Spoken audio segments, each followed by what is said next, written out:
Thank you, Governor.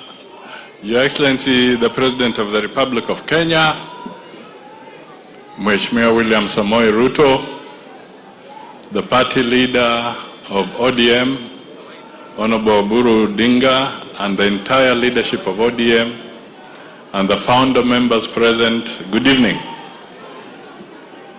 I will be very brief. One, as I want to say congratulations as you hit 20. We must also acknowledge that when you are 20, you are not a toddler. ODM has come of age. It's an adult.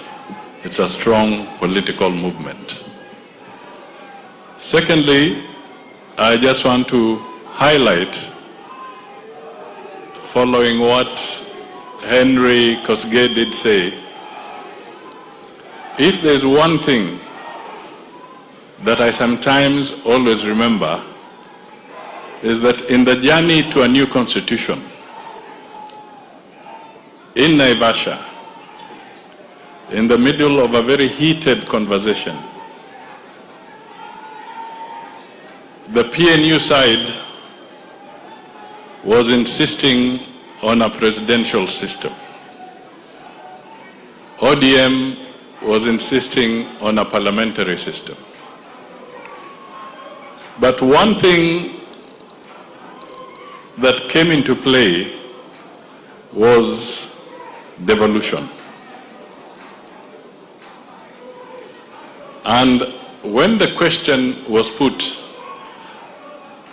that PNU is saying that if we don't support a presidential system, that was the breaking point. And for ODM, the breaking point was devolution.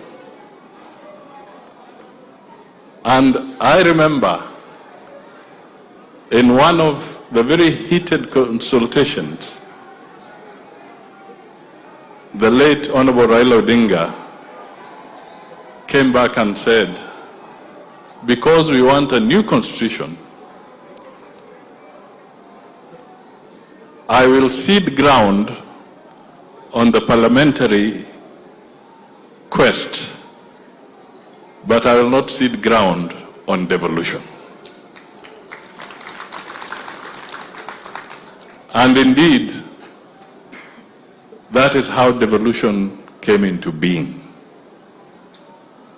So at one point, it was a debate, and it was a question of what was critical. The new constitution, give and take, we settled for devolution.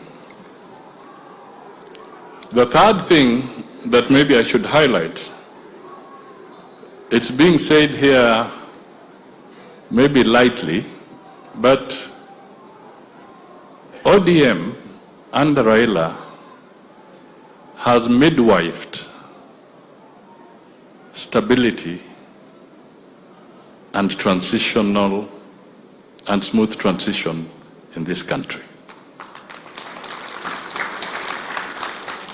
Let me repeat that.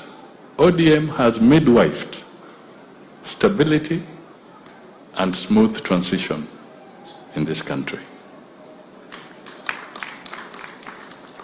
Whenever there was a crisis of untold proportions, ODM, spearheaded by its leader then, Raila Odinga, would always say, Kenya is greater than any of us. And he would show the way forward. We could not have had the new constitution without Raila and ODM.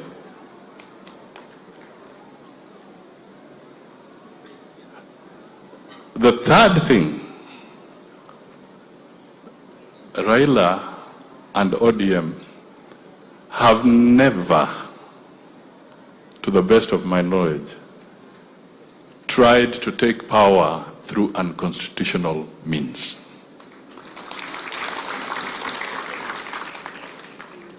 That transition, that quest, he would always say we must find a legal way of entrenching this, dealing with this crisis.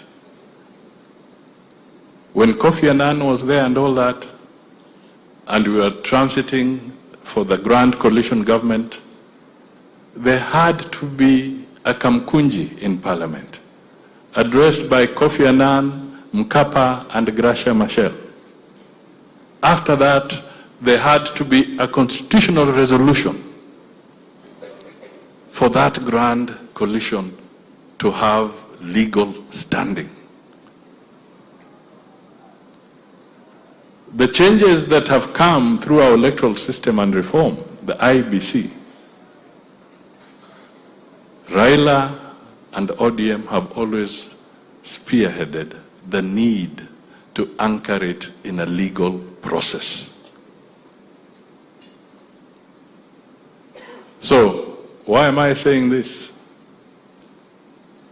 I am saying this because it is important when we look around that a strong nation will be anchored in the rule of law and in constitutionalism. And dialogue and conversation and coalition building is not a bad thing.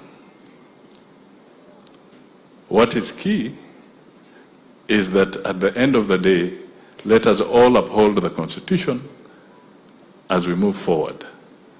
So for ODM at 20, I just repeat, you are not toddlers. You are adults.